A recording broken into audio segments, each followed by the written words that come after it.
Child, America is the fucking ghetto right now. Oh, ooh, so sorry. I'm coming in hot. Hey, y'all.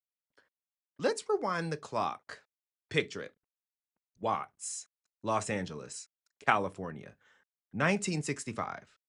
A traffic stop, a scuffle, 6 days of fire and rage against the machine. 60 years later, the same warning siren still echoes. Today on Overruled, Watts at 60. Cue the track. Let's get into it.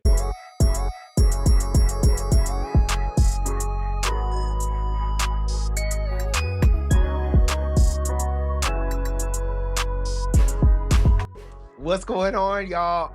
Welcome back to Overruled, the podcast where the law meets the culture, the courtroom meets the streets, justice gets cross-examined, and your host, that would be me, Jay, is surviving on fumes and Jesus through law school and corporate America, one exhausting day at a time.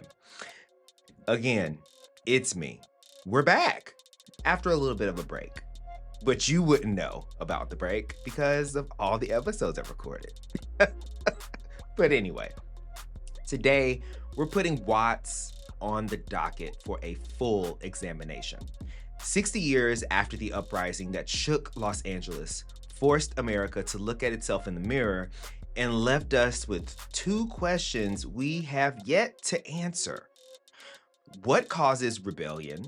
And why does America keep refusing to fix what it already knows is broken? Let's kick it off with issues on the docket. All right, so here we are, issues on the docket. The part of the show where we put America's failures under the spotlight and ask, what happens when the law looks the other way? Today, we're examining Watts, 60 years after the 1965 uprising that exposed many of America's broken promises. But here's the twist.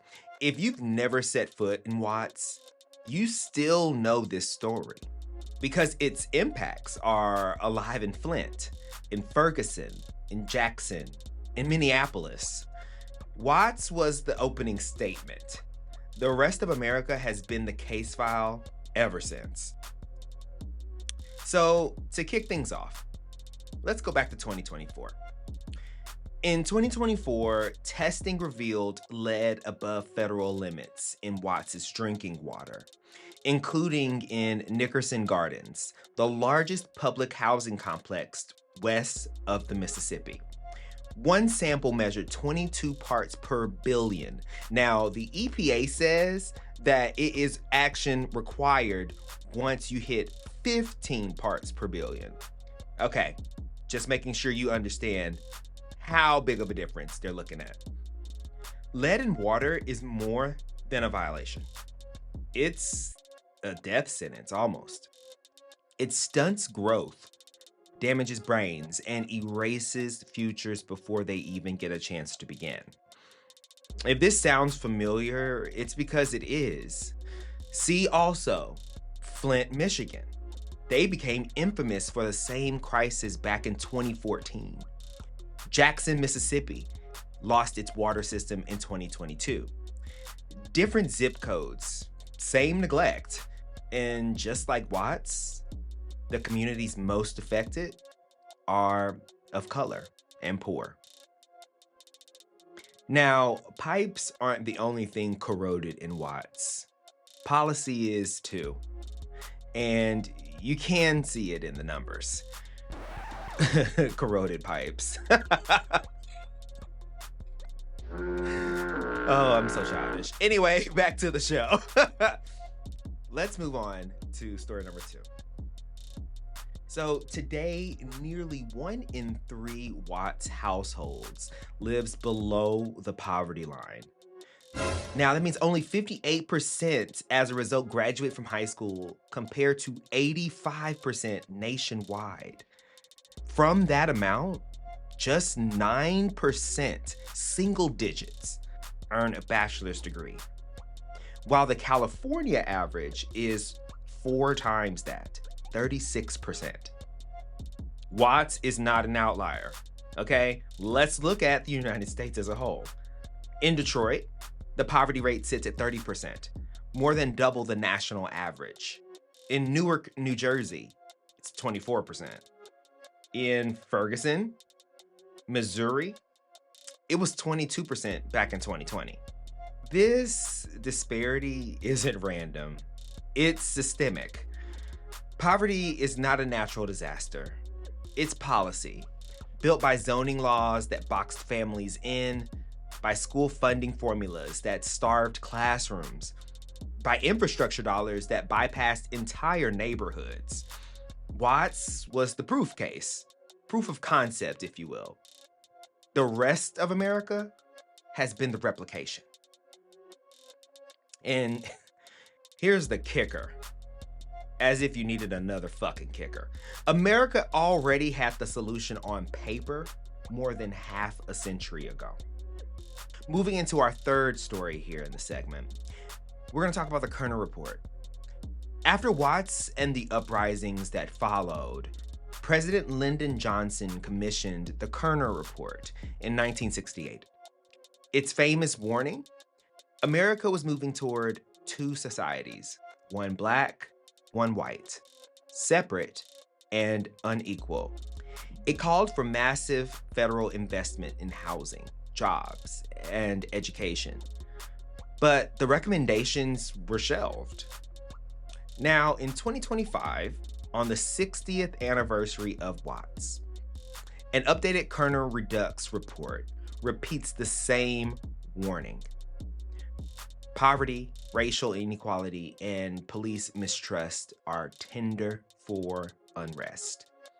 And the numbers back it up. 36.8 million Americans still live in poverty today, in 2025. From Watts to Detroit to Ferguson, you name it. The problem has never been diagnosis.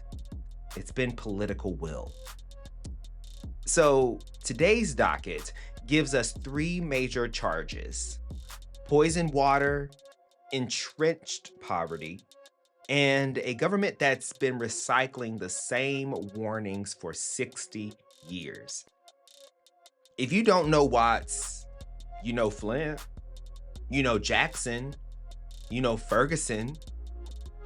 What happened in South Los Angeles wasn't a local anomaly, something that was very regional.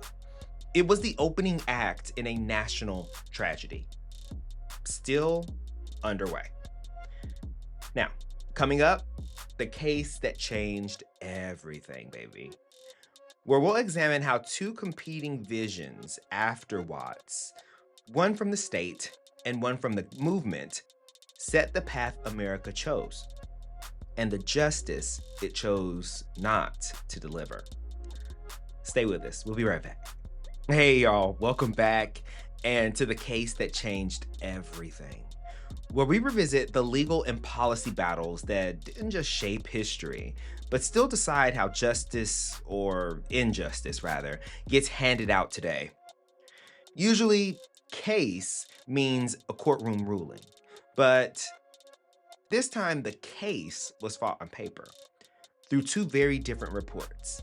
A direct result of the 1965 Watts Uprising, the McCone Commission report, and Bayard Rustin's Watts Manifesto. One was official, government-sanctioned, cautious even. The other was radical, visionary, community-centered. America listened to one and buried the other. Can you guess which? And the path we chose after Watts doesn't just haunt Los Angeles.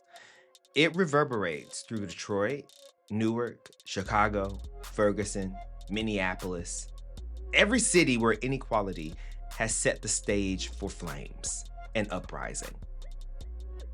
So, let's start and let's just set the scene here. On the evening of August 11th, 1965, 21-year-old Marquette Frye, a black motorist, was pulled over by California Highway Patrol officers on suspicion of drunk driving at the corner of 116th Street and Avalon Boulevard in Watts. Now, his brother Ronald Frye was a passenger with him. A roadside sobriety test was administered. Marquette failed, and as officers attempted to arrest him, a crowd began to gather. His mother, Rena Price, arrived at the scene and tried to intervene. Accounts vary here, but what's clear is that tensions escalated quickly. Witnesses reported officers striking Frye, a scuffle breaking out, and Frye's mother being forcibly handled. To the onlookers, this was not a simple unrest. This was not a simple arrest. It looks like another incident of police brutality, something we know all too well. In a neighborhood where distrust of the LAPD was already at a boiling point. By the time the backup units arrived, the confrontation had drawn hundreds of residents. Some began throwing rocks and bottles. Police responded with force, as they tend to. Within hours, the spark had caught. For 6 days, Watts erupted. The toll, 34 people dead, 1,032 people injured, over 3,400 people arrested, and more than $40 million in property damage. That's equivalent to over $400 million today. Nearly 14,000 National Guard troops were deployed, patrolling American streets with rifles and tanks. Any of this sounding familiar? Now, to the nation, it looked like chaos. To Watts, it was rebellion, a breaking point after years of discriminatory housing practices, economic exclusion, and constant police harassment. And Watts wasn't alone. Detroit would burn 2 years later, leaving 43 dead. Newark, the same summer, with 26 lives lost. Now, fast forward to 2014, in Ferguson, Missouri, after the killing of Michael Brown, and 2020, in Minneapolis, after George Floyd's murder. The pattern is still painfully clear. Different decades, different cities, same spark. State violence against Black lives met by communities saying, enough is enough. Now, after the smoke cleared, back in Watts, California's governor tapped John McCone, a former CIA director, to lead the official investigation. The McCone Commission report did acknowledge Watts' struggles: unemployment, overcrowded housing, failing schools, poor healthcare access. But it dodged the heart of the matter: racism in housing policy, police brutality, and discriminatory zoning practices. The fixes it proposed: more job training and modest housing programs. Important, sure, but nowhere near enough. And within a few years, most of its recommendations were underfunded or completely forgotten. This pattern became America's playbook: issue a report, promise reforms, then do little to implement them or even follow up on them. We saw it in Detroit after 1967, Newark, Ferguson in 2014, Minneapolis in 2020. Investigate the unrest, but avoid naming the system itself as guilty. Now, civil rights strategist Bayard Rustin, architect of the 1963 March on Washington, that Rustin, saw things significantly differently. His Watts Manifesto reframed the narrative. Watts wasn't a riot. It was a rebellion against economic exclusion and structural racism. Rustin proposed the Freedom Budget, a $1 trillion vision in today's terms, to guarantee jobs, overhaul housing, expand healthcare, and redistribute the wealth. It was structural change, not just surface repair. To policymakers, it was too expensive, too disruptive. Ugh. They dismissed it as radical. Ugh. But what Rustin described, joblessness, housing segregation, educational inequality, wasn't theory. It was lived reality. And those realities are measurable even today. So presented to us was a fork in the road, which became inevitably clear.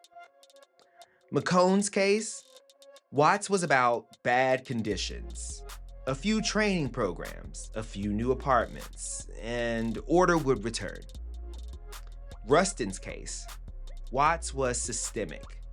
It required transforming the economic order. America chose McCone. That choice set the precedent. Short-term fixes instead of long-term justice. And the results are measurable. In Watts today, nearly 1 in 3 households live below the poverty line, compared to about 12% nationally. Only 58% of residents graduate high school versus 85% statewide in California. 9% of that community hold a bachelor's degree, compared to 36% statewide. And these numbers, I regret to inform you, aren't just statistics. They're proof that half measures failed. This McCone decision didn't do anything. Watts isn't an isolated case. It's the template.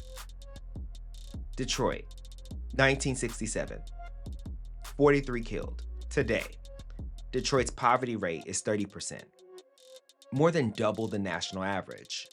Newark, 1967, 26 killed. Today, 24% of residents live in poverty.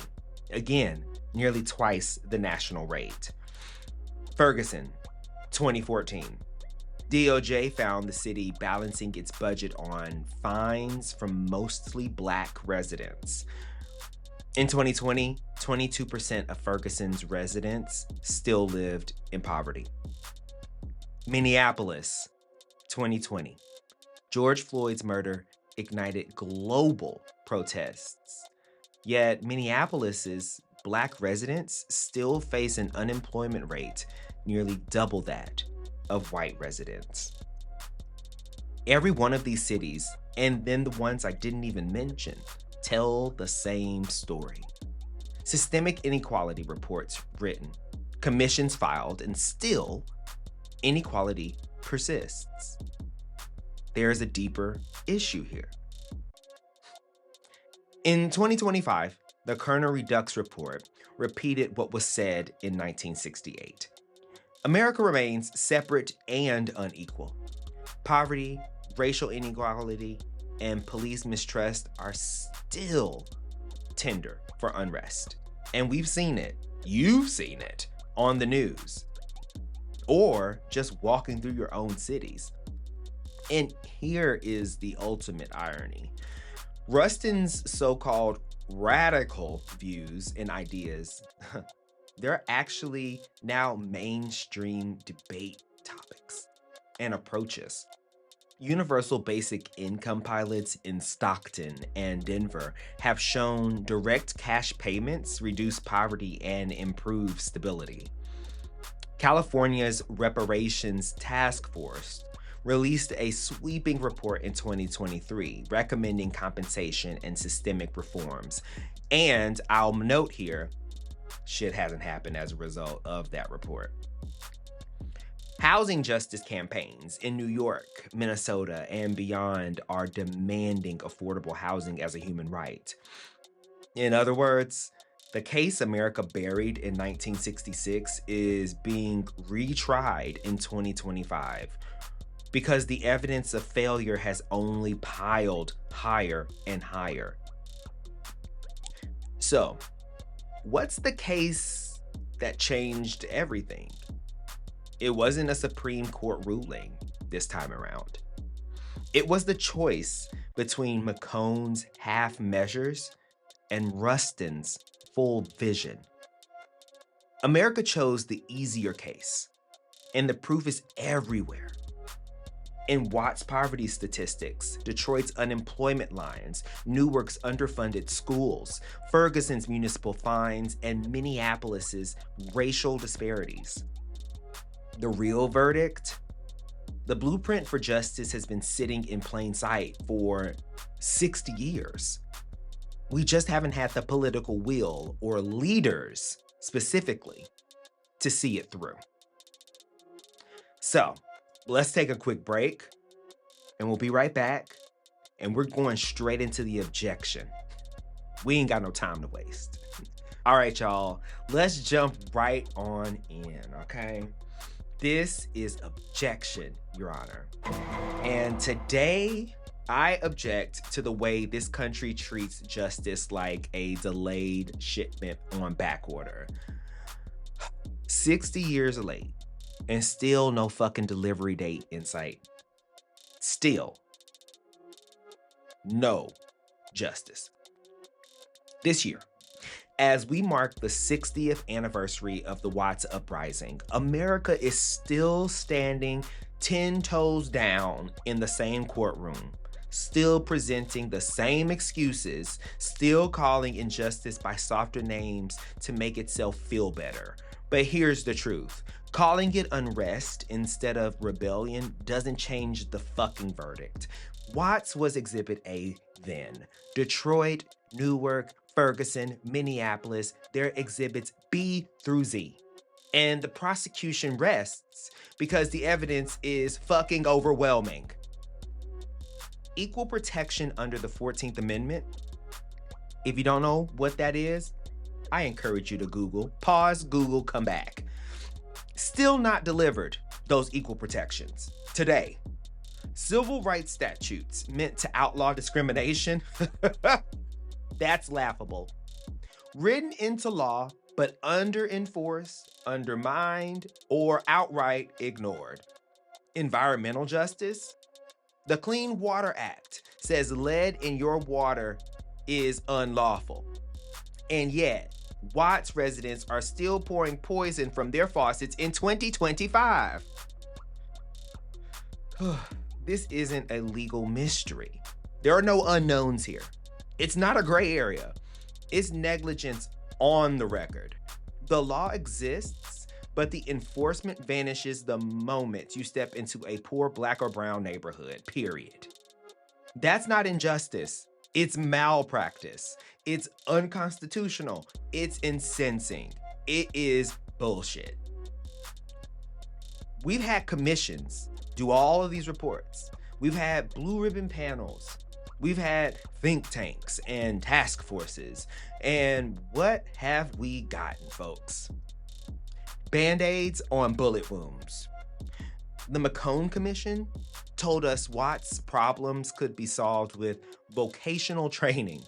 The Kerner Commission told us we were headed towards two societies, separate and unequal. Rustin told us we needed a freedom budget. 60 years later, what do we have? I'll wait. Oh, no, I'll tell you actually. Lead in Watts' water. Poverty rates in Detroit, Newark, and Jackson double the national average. Police departments still under federal consent decrees in Minneapolis, Chicago, and Ferguson. Now, how many times can you ignore the same diagnosis before we call it intentional? And for anyone listening who thinks, well, I don't live in Watts, that's not my community. Bitch, wrong. Watts is everywhere. Watts is replicated in countless cities across the United States. It's Newark where kids still attend underfunded schools in crumbling buildings. It's Ferguson, where your city government sees you not as a citizen, but as a line item in a budget balanced on traffic fines and citations. It's Houston's 5th Ward, where creosote contamination has created a cancer cluster. It's Jackson, Mississippi, where an entire city's water system collapsed in 2022, and families still live under boil water advisories to date. It's in Louisiana, where Cancer Alley is providing rampant and higher than national average cancer rates. Many things here we've already talked about on this show, and they're still happening. This isn't just Watts' trial. This is present day America's trial. And this country is without question losing its case. So here's my objection. I object to the normalization of failure. I object to the idea that we can keep writing reports, keep issuing statements, keep wringing our hands and doing these think tanks while generation after generation of Black and brown communities are poisoned, policed, and pushed to the margins. I object to the idea that the law should only matter when it protects the comfortable, not when it defends the vulnerable. And most of all, I object to this country's obsession with incrementalism, with the illusion that tinkering around the edges of injustice is enough. Basically, putting lipstick on a pig and calling it, oh, looks lovely. No, 60 years of half measures have not delivered justice. What they've delivered, you may want to know, or you should know as a result of this by now. They've delivered Flint, Ferguson, George Floyd, and lead in Watts' water, among many, many, many other things. So, no. Your Honor, Court of Public Opinion, we will not accept a continuance of this behavior. Justice delayed is justice denied. Period. The jury is still out, but the evidence is abundantly clear. Ironclad, if you will. America has been caught in contempt of its own promises. Not a surprise there. And if you're listening right now, here's the call to action. Don't let these stories just sit in your headphones. Share them. Literally, share them with people. Talk about them. Push your leaders the way Watts residents pushed back in 1965. Demand more than commissions, reports, and think tanks. Demand the kind of bold solutions Bayard Rustin laid out in his freedom budget, not the weak tea of another McCone-style report. Because Watts may be in Los Angeles, but injustice has a zip code in every fucking state. And the only way we move forward and move the verdict is if we all step up as prosecutors for this injustice and seek solutions. With that being said, and most importantly understood, that is this week's objection. And court is adjourned. Well, here we are, friends. That's this week's episode of Overruled. I hope that you learned a lot about Watts, the Uprising, and the reverberations that are still seen and felt across America 60 years later. Like, damn. Do us a favor and rate this show 5 stars wherever you listen. And before you go, don't forget, follow Overruled on Instagram, TikTok, and Blue Sky at Overruled Podcast. Subscribe on YouTube at The Overruled Podcast. And send your thoughts, rants, objections, anything over to the Overruled Podcast at gmail.com. You have some insight on the Watts Uprising? Do you have family that lived through it? Do you have family that lived through any of these other uprisings that have taken place across the United States? And you want to share that experience? Send it my way. I would be more than happy to read it and also share it with others on the show. Now, before we dip out, rate, review, and share us. Rate us 5 stars. I have to say it over and over because that's the only way that the algorithm, the proverbial algorithm, will show love to the show and allow more people to access it. So, share with your friends, share with your homegirls, your homeboys, your home thems, theys. And, let this be a word of mouth thing right now that we continue to expand. I do really appreciate all of the support that I've been getting from you all, whether it's through DMs, whether it's through likes, whether it's through shares. It means a lot. And this is a labor, but it's a labor of love. And I'll get into more of that in the afties. We'll talk some. But yes, rate, review, and share. Deep love and appreciation for you, the listener, for showing up and pressing play each week that you decide to press play. That's all I got, y'all. Yeah, this is a lightning episode, bitch. And I'll go into more of that in the afties. Until next time, I'm Jay, and this is Overruled. Bye. Pow. Cut. Bitch. Whoo! We did that. Okay. Woo. Bitch, is it afties yet? Actually, yes, I just ended the show. I just ended the show. Okay. Y'all, let me tell you. I've been gone for a minute now, back with the jump off. Okay. I haven't been gone really, like in your eyes as the listener. But I have been, I think this is my first time recording in probably 6 weeks, 6-ish weeks. Not because I didn't want to be clear, but because, bitch, I'm in law school and, law school is law schooling, as one would expect. So, thankfully, being the enterprising and planner type that I am, I wanted to make sure I had a canon of these episodes ready to go for y'all so that I could give myself that break and really acclimate to law school, which, y'all, it is everything I've wanted it to be so far. I can't even hold you. I won't hold you. It has been everything I've wanted it to be.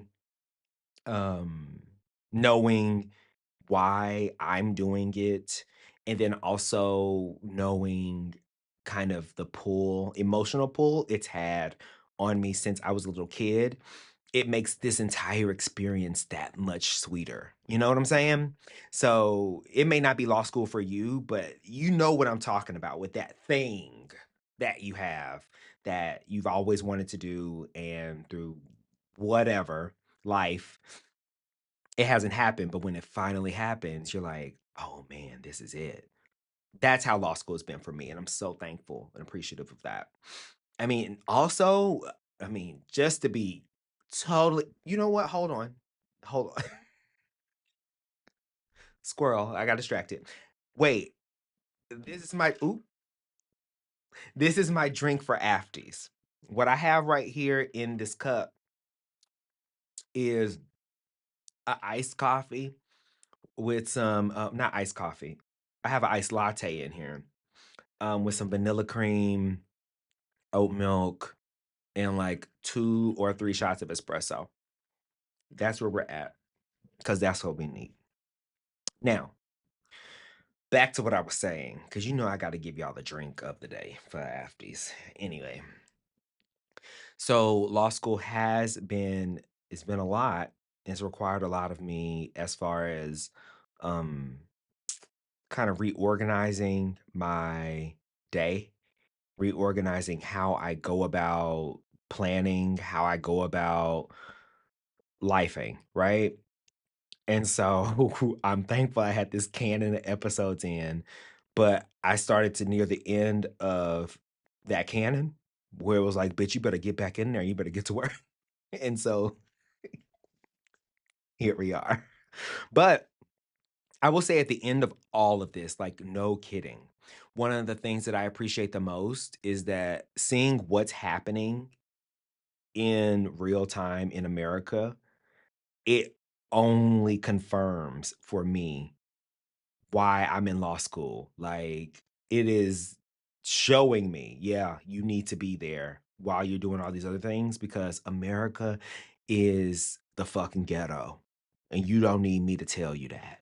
Shit is wild out here. In the first, what, 9, almost 10 months of this administration, we've seen so much shit be stripped, taken away, canceled, people being fired left, right, and center that have done nothing wrong, literally just do their jobs. And we've seen rights be stripped bald, be stripped clean off like a wig being snatched off. And it's just like, okay, well, the only thing you can do is almost keep your head down, stay focused, pursue the things you know you need to do, and be a good human. So I've taken all those things to heart. And of course, that's what I'm doing. That's why law school right now is really important. And I say that to admonish you to look into whatever it is that you've been putting off. If there's something you've been putting off that you want to accomplish right now, and it's just been sitting there, like, oh yeah, I'll get to it, when the time is right, bitch. There's never going to be the right time. Take it from me. There's never going to be the right fucking time. But you need to look really seriously and critically into pursuing it now because you don't know how much latitude you're going to have to pursue it later. And in this country, in this administration, in this economy, baby, you need to have your plans in order, right? Right. So I say all of that just to say, y'all, like, really, take care of yourselves out there. I'm doing that over here. Don't worry. I'm bringing y'all the information that I can. And I'm also doing as much as I can, truly, with the bandwidth that I have. I'm a glutton for punishment, clearly, to be working all day and then have to do law school stuff at night. But, that's just the kind of bitch I am. Anyway, aside from that, life has been lifing. It's just been a lot of long days, long evenings, long nights. Um, but I can't complain. I'm blessed and fortunate to be doing what I'm doing. And I thank you for listening. And I thank you for giving me grace because I'm not going to have, I may not, let me say it that way. I may not always have the, you know, very, very dense episodes, but what I am going to give to you is quality. And that is simply a fact. All right. I am going to be doing more recording today. Today is actually recording day. Oh, well, there's that. Um, Today is actually recording day. So I'm going to be recording more episodes. And yeah, that's all I got, friends. Thank y'all for listening. I appreciate you. I hope that you're doing well out there. Don't forget to like, comment, subscribe. Let me know what's going on in your world. And I'll see you guys, or you'll see me in another video. I love you, not in a weird way. Love me back, not in a weird way. Okay? All right. Bye.